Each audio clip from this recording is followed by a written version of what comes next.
Well, good day, everyone. On behalf of Acting Director Tracy Troutman at the Bureau of Justice Assistance, let me welcome you to the Body-Worn Camera webinar for recently funded policy and implementation program sites. My name is Chip Coldren. I'm the Managing Director for Justice Programs at the CNA Public Research, Director of Technical Assistance for the Bureau of Justice Assistance Body-Worn Camera Technical Assistance Program, and I will provide the introduction for today's webinar.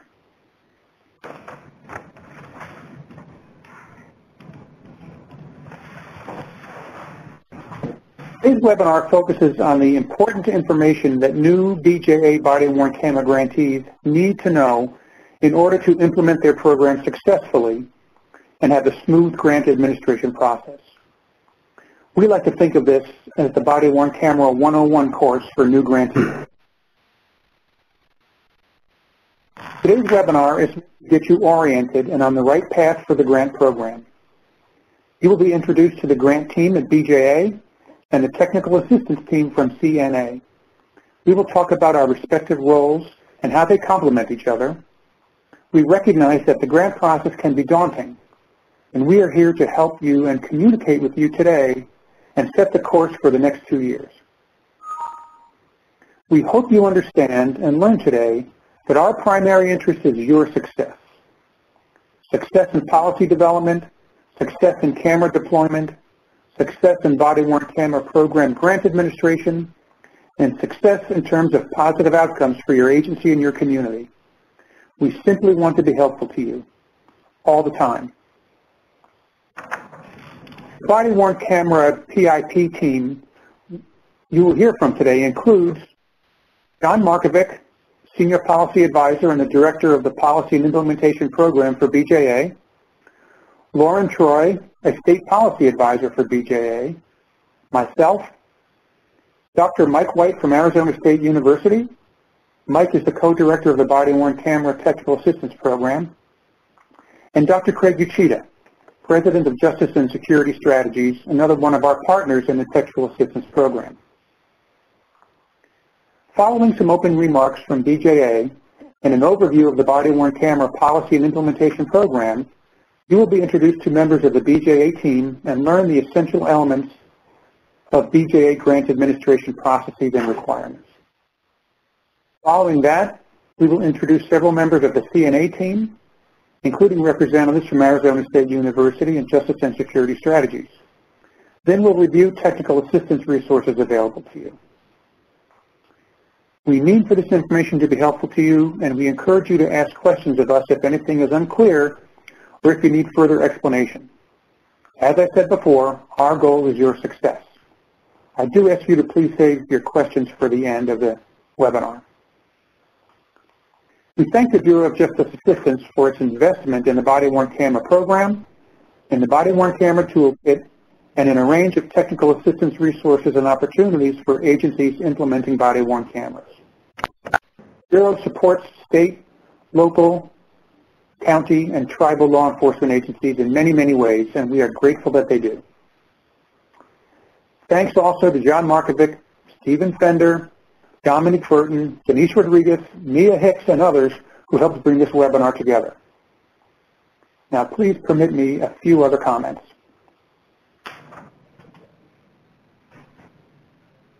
This webinar is recorded for the benefit of others who may view it later on our website.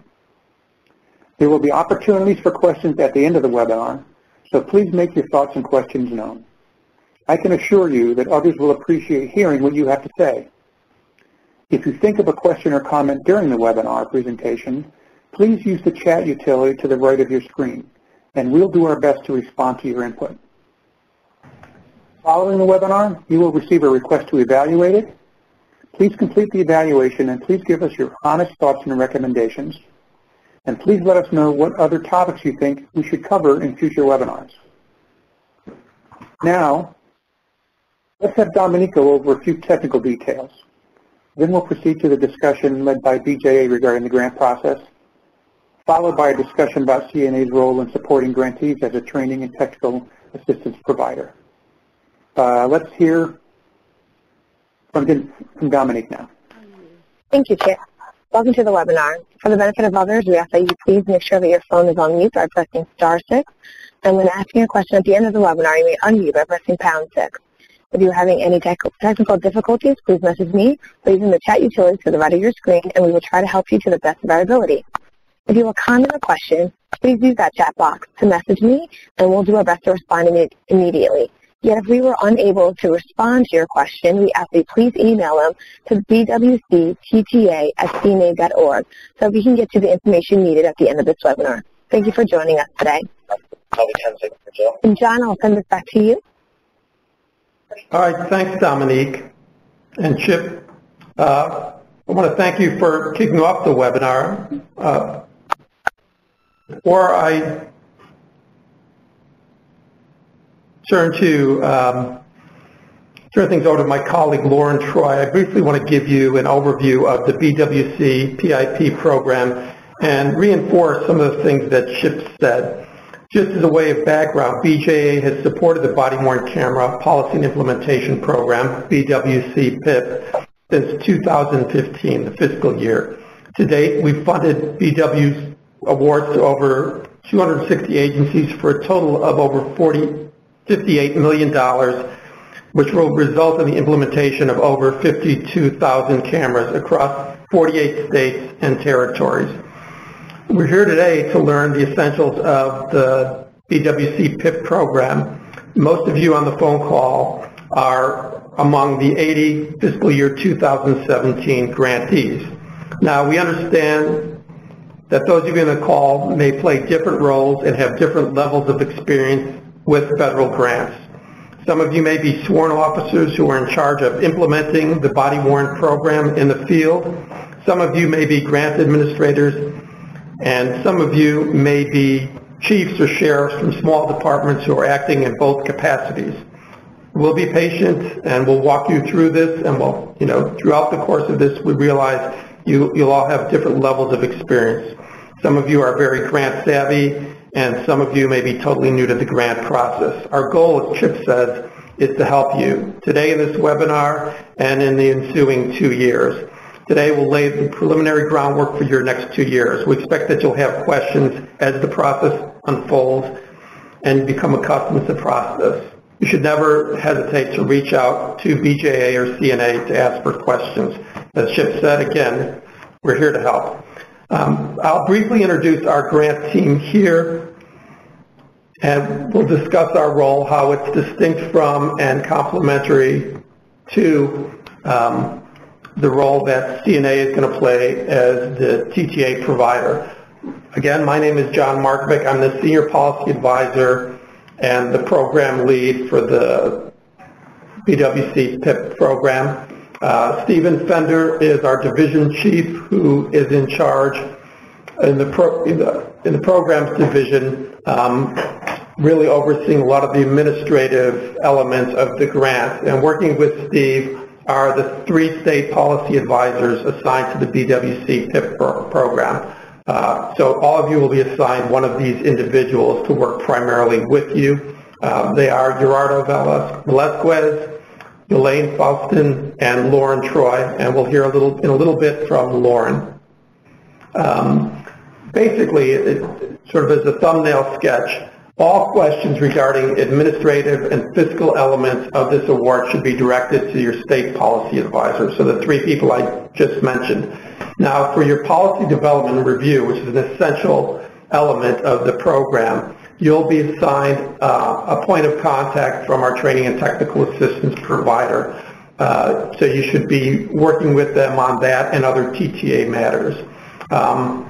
So you'll be have frequent contact with the TTA team, but you still need to remember to contact BJA for all administrative queries, things like progress reports, special conditions of your grant, budget changes, and no-cost extensions, and we'll reinforce that in a bit.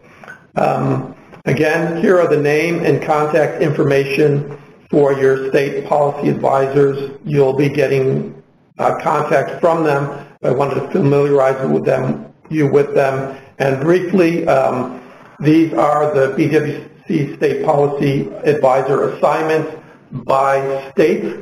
The states that are highlighted in darker colors are among the grantees, are states that have grantees this year. So it's roughly in alphabetical order. You'll notice Lauren has California and the end of the alphabet. So if you take a second to look at this and see where you're at and make note of who your policy advisor is, that'd be great. And here they are, just for those of you who are more visually oriented, color-coded BWC State Policy Advisor. And now I'm going to turn it over to Lauren, who will walk you through the grant process. Thanks, John. The first step in moving forward with your program is accepting your award. For those grantees who have not yet accepted your award, you have 45 days to accept from the date of the award notification, that is the initial email you received notifying you of the award.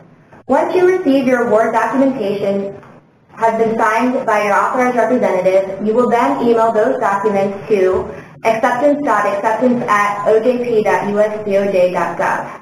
Should you have any questions on your acceptance or any other questions regarding your award, please contact your state policy advisor. In this next section, I will discuss the reporting requirements for your award. There are two reporting requirements, which include the progress report and the financial status report. The purpose of the progress report is to help us track your activity and progress along the program, as well as identify your successes and potential areas of improvement.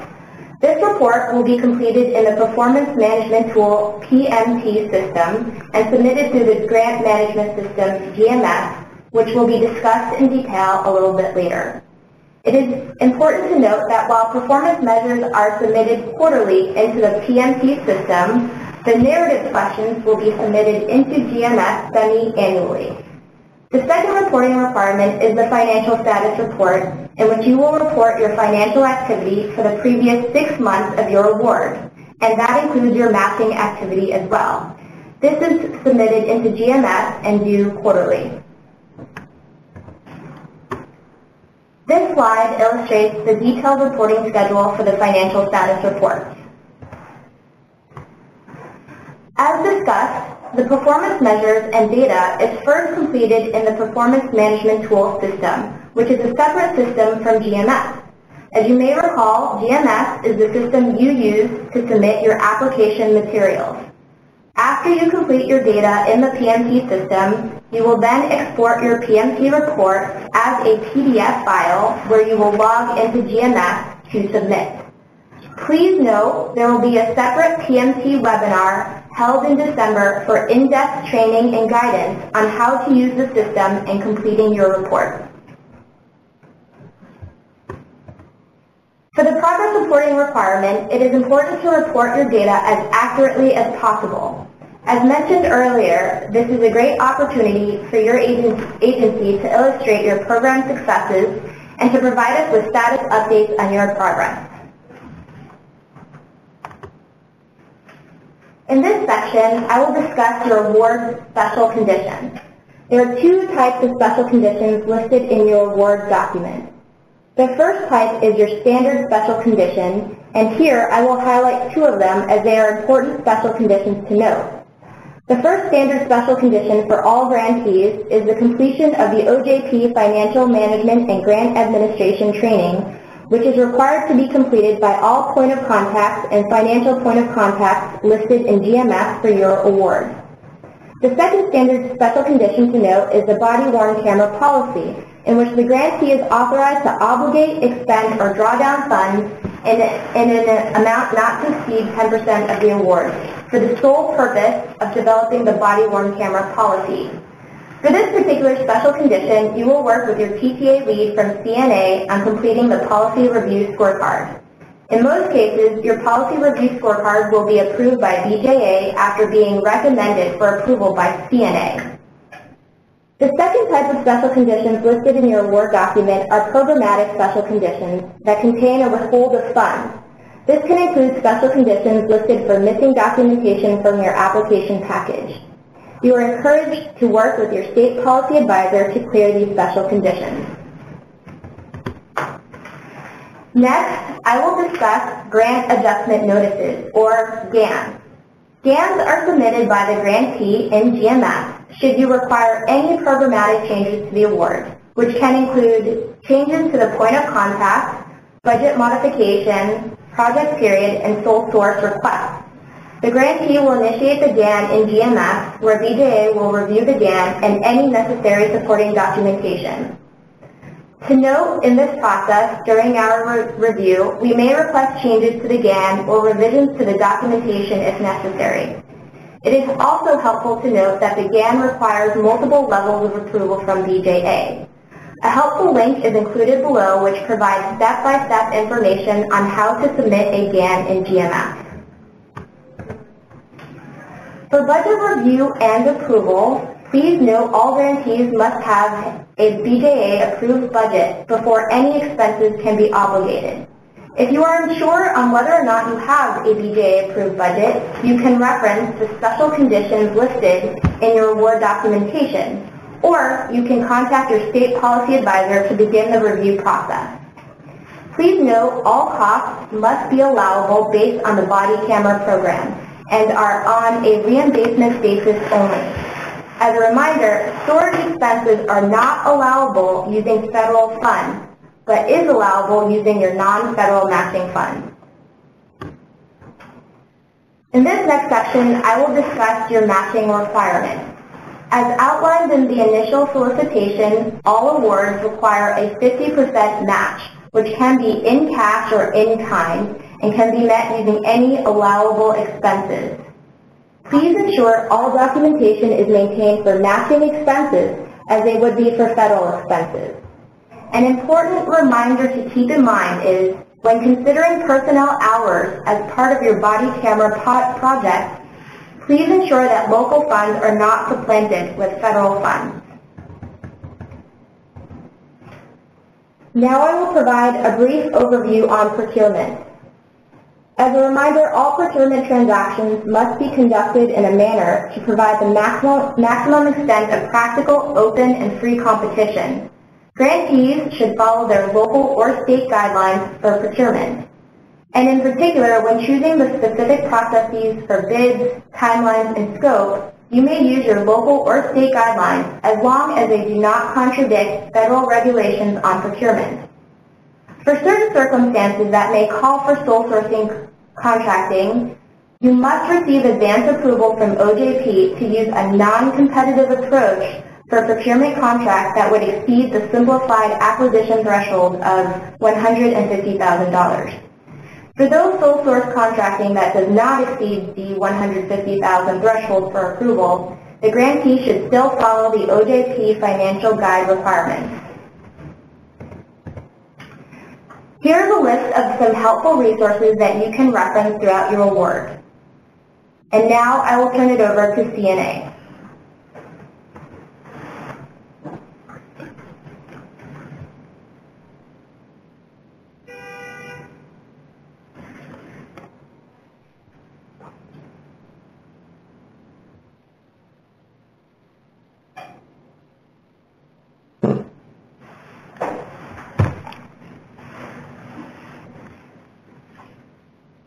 Hello.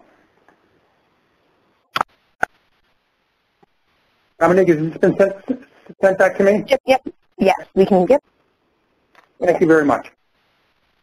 So thanks again for joining the webinar today, everyone. We have a large group of participants, and we're very, very pleased about that. I'm going to spend the next few minutes talking about the technical assistance resources that are available to you through CNA and through several other resources that BJA has made available.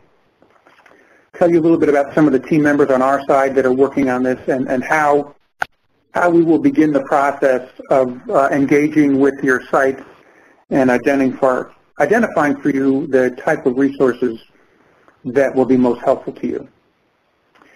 In terms of the purposes and goals of training and technical assistance, the thing I'd like to say out front, and we mentioned this in the introduction, that our sole purpose is to help you be successful and help you get these projects up and running from a programmatic and administrative point of view. I would just tell you that there ever came a point in time where you felt that we were not being helpful, please let us know, and we will make whatever adjustments we need to make sure that we are. But the main purposes of the Training and Technical Assistance Program are obviously to document the site's experiences and disseminate that information for the benefit of the many, many other agencies that are striving to implement body-worn cameras around the country and who don't necessarily have the technical assistance resources that BJA can provide to the funded agencies. Also, it's important to understand that what we learn from you and your experiences through the implementation process helps the Bureau of Justice Assistance inform their own policies and grant programs regarding body-worn cameras going into the future. So your work is helpful to more than just your counterparts around the country. It's helpful to BJA in terms of their desire to provide the best assistance they can provide to other jurisdictions. And as you hear in a few minutes, one of our main goals of the Training and Technical Assistance Program is to work with you in the development of your body-worn camera policy and to work with you in the completion of the body-worn camera policy review scorecard, which we will get to in a few minutes. But those, in addition to looking for ways that we can be as helpful as possible to you, these are the several goals that we have for the Technical Assistance Program. In terms of the main team members that are working here in partnership with BJA, from CNA, there's myself. I've already introduced myself as the Managing Director of Justice Programs at CNA. Denise Rodriguez is our Project Manager for the Body-Worn Camera TA program. She is available. We have 2 technical experts on staff. Thomas Woodmansee is a retired lieutenant from the Madison, Wisconsin Police Department with over 25 years of law enforcement experience. And Charles Stevenson is a technical specialist with CNA who comes out of the military but has a long history working with the Department of Justice on the implementation of many different technology programs. Dominique Burton, who you have heard from today, is our Training and Technical Assistance Resource Coordinator and the prime mover and shaker behind our webinars and our podcasts. And Mia Hicks is also on the line. Mia is our Marketing and Outreach Coordinator. So when we organize meetings and send things out like newsletters and bulletins, she's the main person behind that work. So those are the main people from CNA that are working on this technical assistance program with BJA. We also have on the line, we have Michael White from Arizona State University and Craig Uchida from Justice and Security Strategies. So these are our partners, very significant partners in the development and delivery of technical assistance. I'm going to just take a few minutes and ask Michael first to introduce himself, and then have Craig introduce himself just for a minute. So Michael, are you there? Yeah, Chip, I'm here. Hello, everyone. As Chip said, my name is Mike White. I'm a professor in the School of Criminology and Criminal Justice at Arizona State University. And we've been working with Craig and Chip and the CNA folks since the start of this, and we're really excited to get rolling with this next group of agencies. You know, the work we do at ASU, obviously we specialize on the research side of things, but we've also been deeply involved in the work on policy development, policy analysis, as well as training. So welcome, and we look forward to working together. Good. Craig, are you there? Yes, I'm here. Hi, everyone. I'm Craig Uchida. I'm the president of Justice and Security Strategies. Shelley Solomon is our CEO, and the team at JSS is also, like ASU, a research team, but we also have a number of SMEs that are working with us. I just want to mention that Assistant Chief John Buchanan, Assistant Chief Clark Kimmerer, former Commissioner Bob Haas works with us. My other team includes Christine Connor, Mariel Chatinya, and Lauren Revere. And they'll be contacting you all within the next week or two to initiate a phone call and move forward with all this. We're very excited to be part of this team, and we look forward to meeting with you and talking with you. Thank you. Thank you very much, Craig. And Mike, thank you very much as well. So I hope you have the sense that there's a tremendous team that's backing all of you up here between CNA and Arizona State and Justice and Security Strategies and the folks at BJA. There's a significant number of people and a significant amount of resources that are at the ready to work with you and help you through your policy review and implementation process. So one thing I want to explain is how we form these teams, because there are a number of sites around the country that we're working with. So essentially what we do is we identify a subject matter expert. As Craig mentioned, he has several senior, policing executives with technology backgrounds on his team. Mike White and the folks at Arizona State, and we here at CNA, we also have a cadre of experienced law enforcement and technology experts that are assigned to your sites. And the way we do this is we assign what we call the lead subject matter expert and a CNA analyst or a team analyst from ASU or JSS to work with you.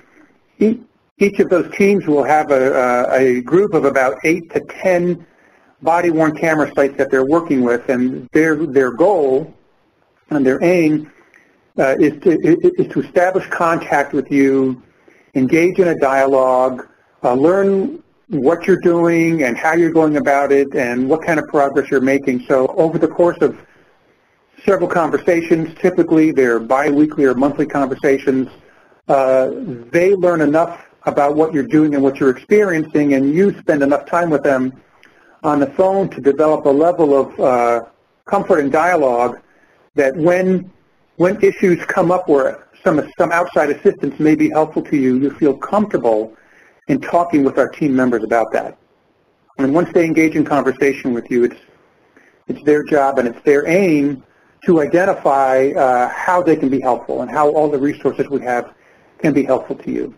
As I said, there's a main goal to get this policy up and in place so you can get the rest of your funds released from BJA.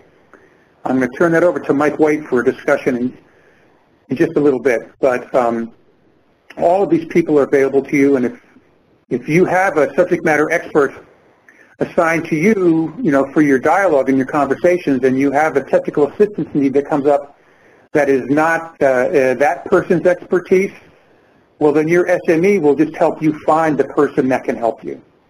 So you don't have to view the subject matter expert assigned to your team as the only expertise you have available to you. Just think of them as your conduit to a broad range of technical assistance resources and to other experts around the country who can be helpful to you, whether it's in policy development or community collaboration or storage options or redaction issues or working with your prosecutors.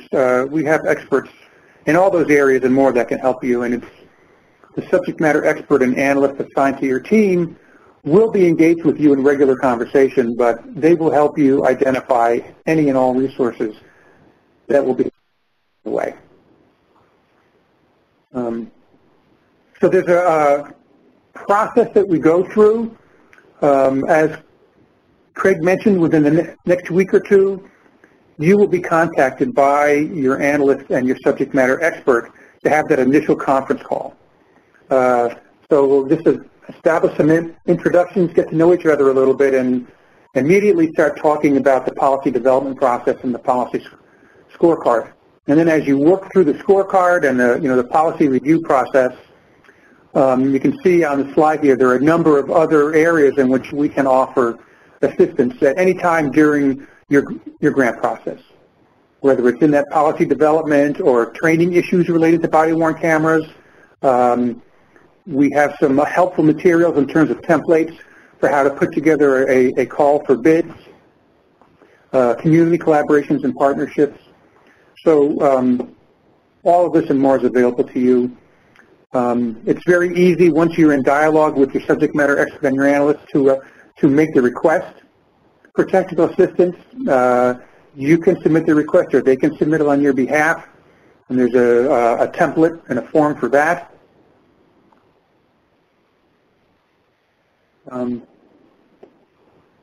When we have the calls with you, these biweekly or monthly calls with your SMEs, we'd like to have a good representation from your site team. So you can see here, obviously, we'd like the body-worn camera program manager or the grant manager in charge of that, whoever the senior level is in the police agency that's responsible for this program or who serves as your champion for the program internally, any other key internal and external constituents. So we hope that these calls are with a group of people on your team and not just with one or two folks. We have a national meeting every year. You will receive some information about that fairly soon. I know it's scheduled towards the end of March of 2018, and it will be held in the Washington, D.C. area. So you'll receive an invitation and some notifications about that meeting. We certainly want a representative team to attend that meeting. We don't mandate who attends, but again, we'd like people from the agency, people responsible for the implementation of the program, and important constituents that you're working with, probably from the prosecutor's office in many cases. And if you're working with anybody from crime analysis or from an external research program, it'd be interesting to have those people attend as well. So when you get your instructions and your invitation to the national meeting, please work with your SME and your analysts to identify who will be the best team to attend that meeting and get the most out of it. We convene several regional and topical meetings during the year, and we try to arrange those in geographical locations that are convenient to the sites, so they don't all happen on the East Coast in Washington, D.C. They happen in different locations around the country. So those will be available to you to the extent that you have travel funds that can support that. We encourage you to attend those, and we will extend those invitations as they come up. Very quickly, there's a very broad range of the types of technical assistance we can provide for you. And I will tell you at this point that there aren't very many of these that BJA considers mandatory, or that they insist that you take part in. They certainly insist that you take part in the national meeting, and they certainly insist that you take part in the regular phone calls with the subject matter experts. But most of what we offer is available to you at your request. And again, it's through that relationship that you build with your subject matter expert and your analyst that you see your way to understanding how some of these resources can be helpful to you. So let me just run down the list here. We have the policy review. That's an important type of TTA that's very significant for you. We have a number of technical assistance reports around policy development and training issues regarding body-worn cameras that are available through our websites and through our SMEs. We have a series of webinars and podcasts that touch on a broad range of issues regarding policy-worn camera program development. Several of them are now available on the TTA website that are recorded, but there are others that will come up over the next several years, and you'll be advised of them and invited to them early enough, to make plans to attend. We have a speakers bureau. So if you have a regional or a statewide gathering where there are a number of agencies that are in need of learning about body-worn cameras and emerging policy and trends and research findings, we can send someone from our speakers bureau to attend and present at those events. We can provide on-site assistance, whether it's from your assigned subject matter expert or someone else. We do have funds available to support those kind of trips. We have the regional and topical workshops that I mentioned. We can also support peer-to-peer connections. So if there's something happening in your jurisdiction, whether it's relating to working with your prosecutor or storage options or these community input, we can put you in touch with other sites around the country, either virtually or in person, and help you work through those issues.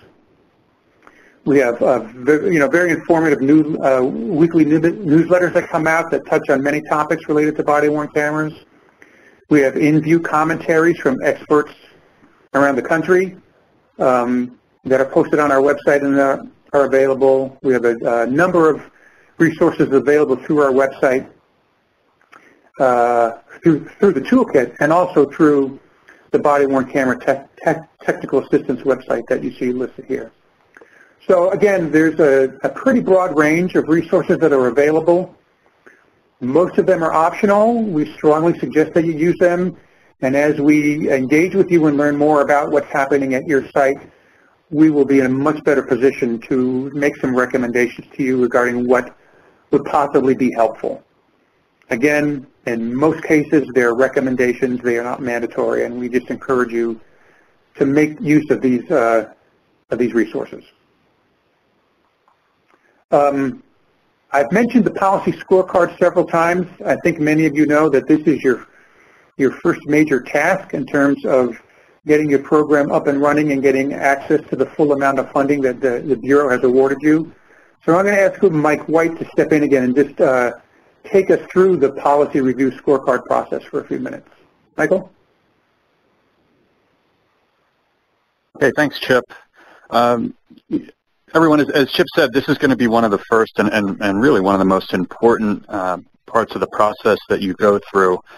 Important for you because it is, in fact, tied to the release of your funds.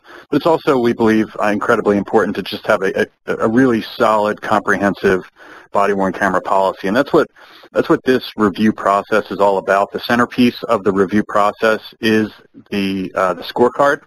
The scorecard rates the comprehensiveness of your policy across 11 different diverse areas, and that covers 41 specific issues.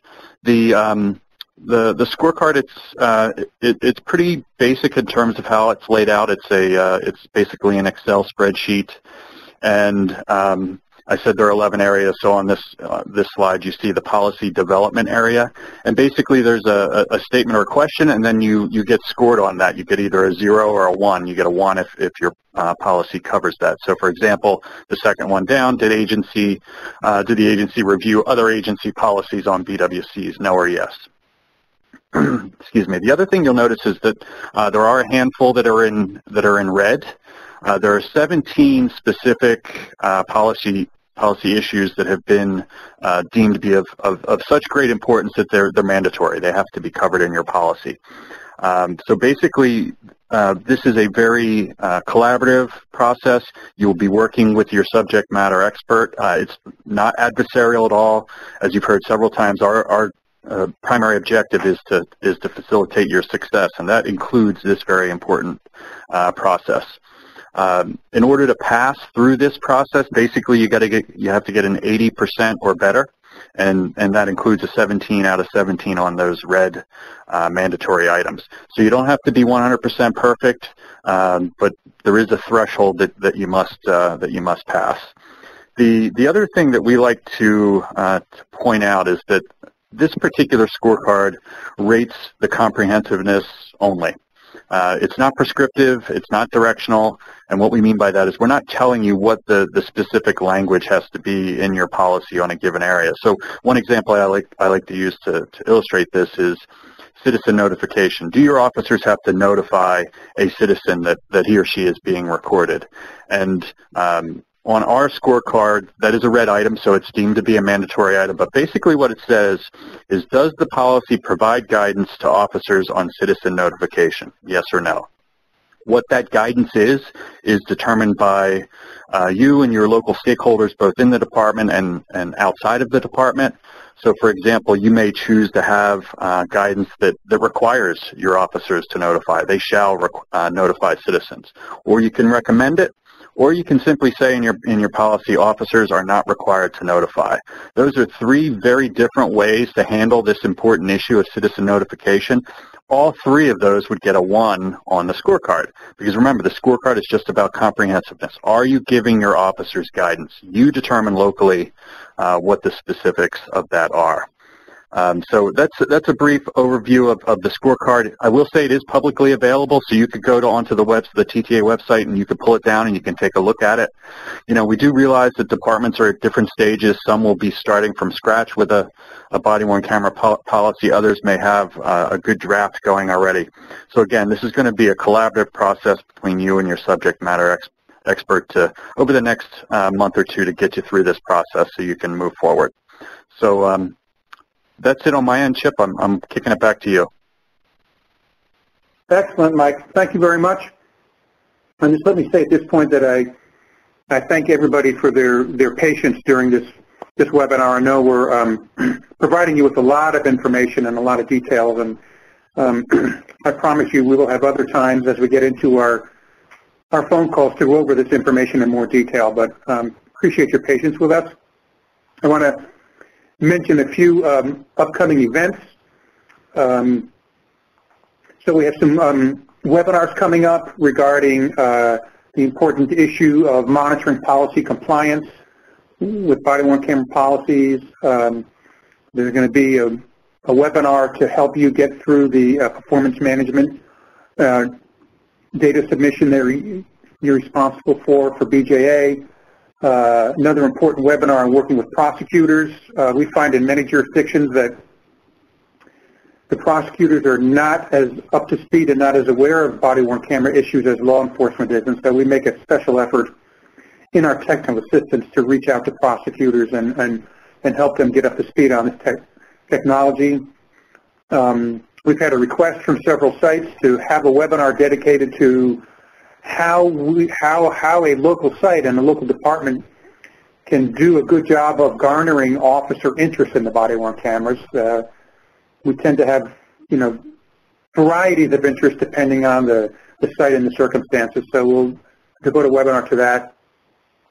And it's important to early on start to understand and identify and estimate the future costs of these programs. So we're going to have a webinar that deals with the cost issues. As I said, we have a national meeting coming up towards the end of March. I believe it's around the 27th and 28th, but we can't give you those dates officially until we have Department of Justice approval to hold the meeting, and so that approval process is underway right now.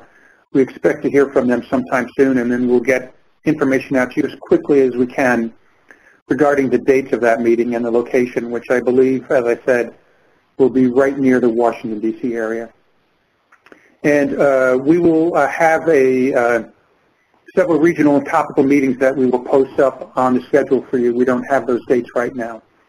But those are upcoming events. We will certainly bring them to your attention, and through our role as a technical assistance provider, and we'll have some conversations with you during our regular phone calls about them as well.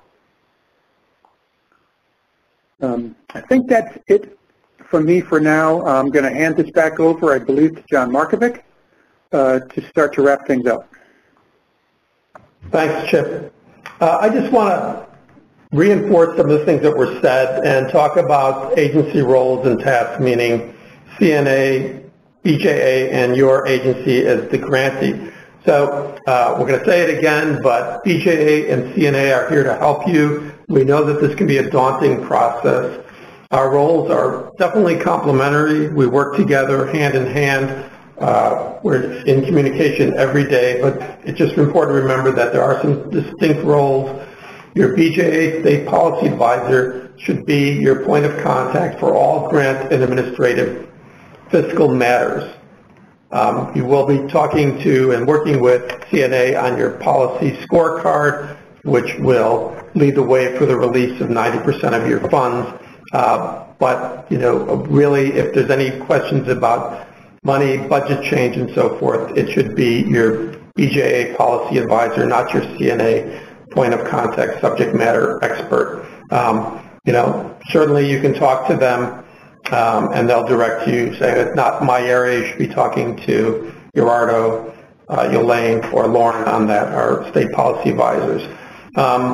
We recognize too that the lanes may be separate in your agency depending on the size and structure of your agency. So as I mentioned before, there may be an implementation lead, often a captain, a lieutenant, or sergeant who is responsible for putting the cameras in the street, getting the policy developed. Some larger agencies have separate grant administrators and even financial administrators. So you should get your ducks in a row and communicate internally. I know with large agencies, sometimes it's a little daunting even to do those internal communications.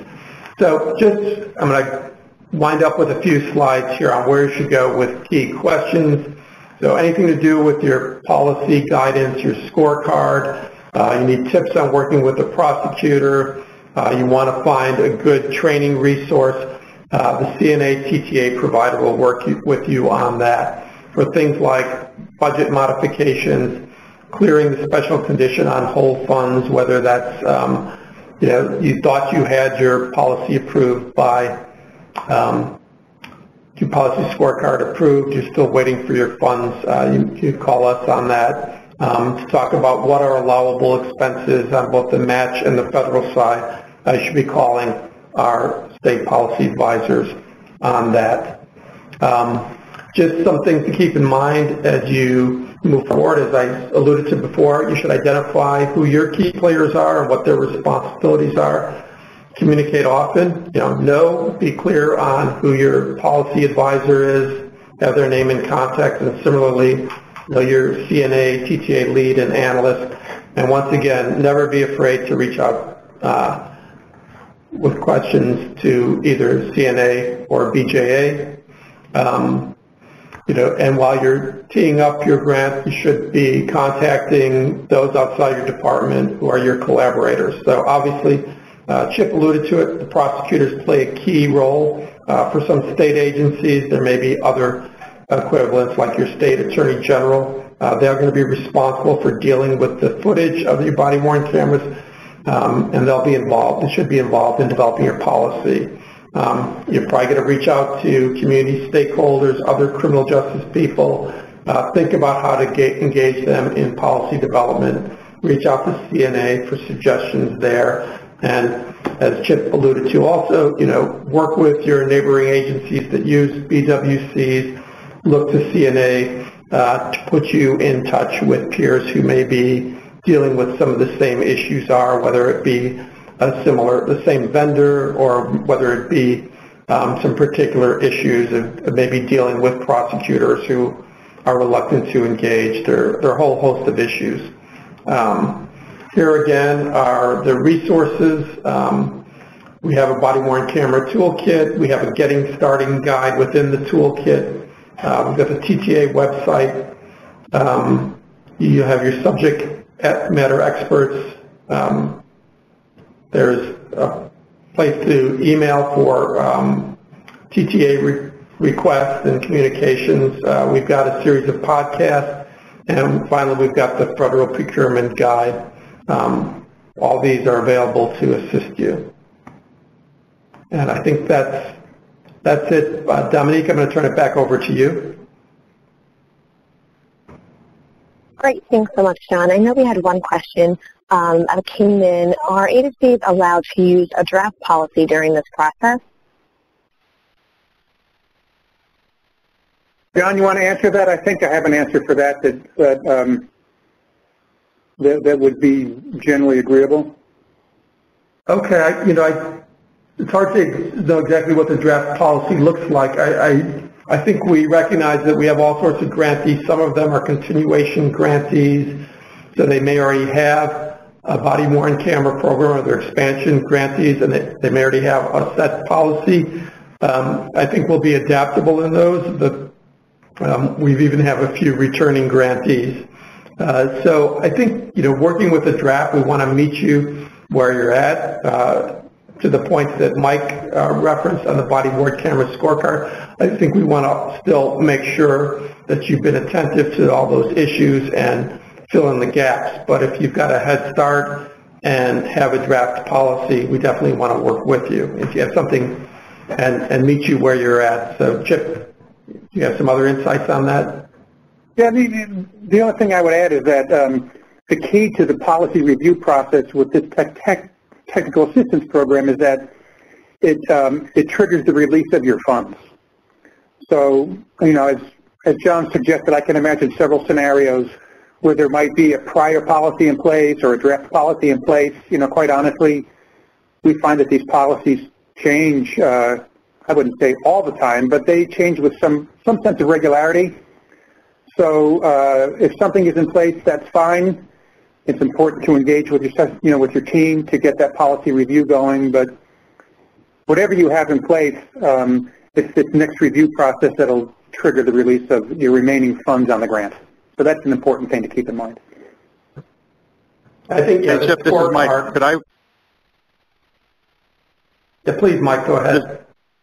Yeah, one or two things I just wanted to add to that discussion about the draft. As Chip said, we fully expect that policies are going to continue to evolve over time. Many have talked about them being living documents that change as new issues arise. But keep in mind, since we're reviewing the comprehensiveness of the policy, if you change your mind on the direction of a particular policy issue, say on officer review of video, or even what you want to tell your officers on citizen notification, you know, again, that's not going to change how you were scored on the policy scorecard because of the level at which the review occurs.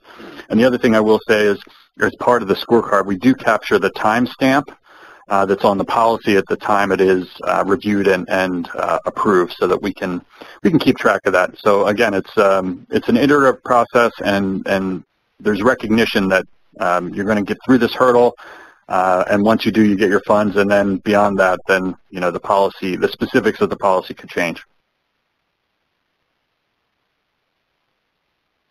Great.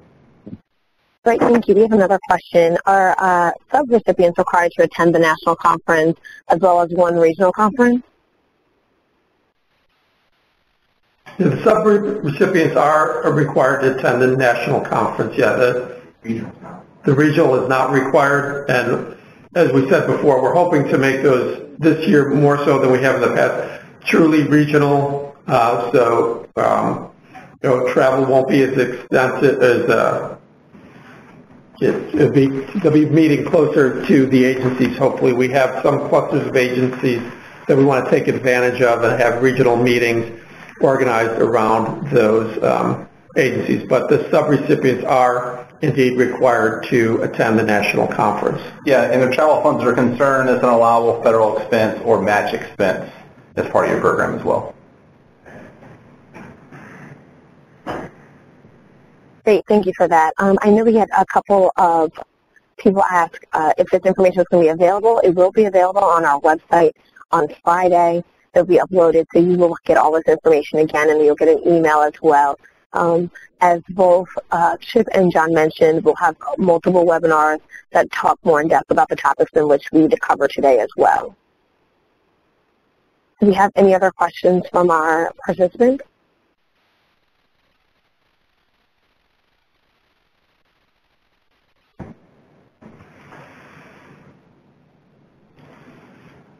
I have another question now here from a subrecipient. Is there a process for officially naming a subrecipient?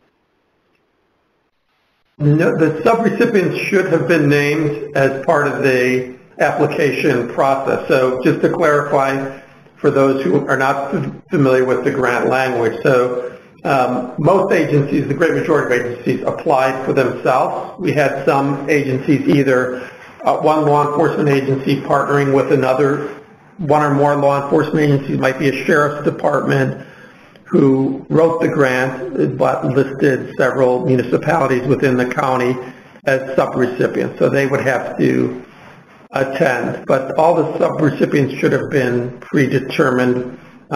We didn't allow grantees to say we're going to name some agencies later that are going to receive cameras through our award. So right, we wouldn't expect any new subrecipients at this time. If there's a situation where you think that might change, and you have some questions about it, please contact us and we'll be glad to talk you through it. But all subrecipients have to be approved, and they were approved at the time of application for 2017.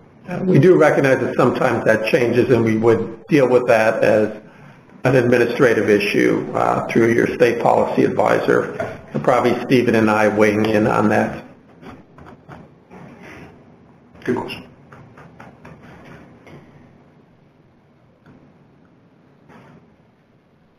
Any other questions, Dominique? None that came in thus far. If we do have any more questions, please submit them to bwctta@cna.org, and we will be able to answer them as well.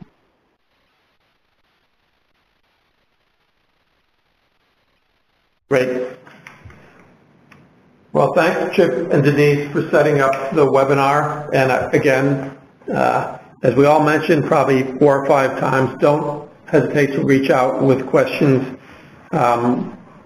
You'll be able to review the slide. I think Dominique said it was going to be up Friday, so you'll be able to see the names of your state policy advisors if you didn't get a chance to jot them down. Thanks very much for attending the webinar. We really look forward to working with you over the next couple of years. Thank you so much, everybody. All right, thanks.